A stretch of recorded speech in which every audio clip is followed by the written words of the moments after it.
પૂર્વ મંત્રી સ્વર્ગસ્થ મોહનસિંહ રાઠવાના આપ્તજનોને મળી સાંત્વના પાઠવતા મુખ્યમંત્રી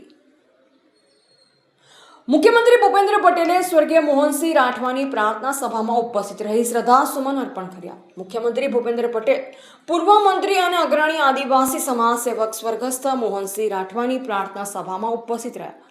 મુખ્યમંત્રીએ છોટાઉદેપુર સ્થિત Mohansinh Chhotubhai Rathwa arts and science college campus Pavi Jetpur ખાતે યોજાયેલી આ પ્રાર્થના સભામાં સદગત મોહનસિંહ રાઠવાની તસવીર સમક્ષ શ્રદ્ધાસુમન અર્પણ કરી ભાવાંજલિ આપી. મુખ્યમંત્રીએ સ્વર્ગસ્થ મોહનસિંહ રાઠવાના શોક સંતપ્ત પરિવારજનોને રૂબરૂ મળી દિલસોજી વ્યક્ત કરવા સાથે દિવંગત આત્માની શાંતિ માટે પ્રાર્થના કરી.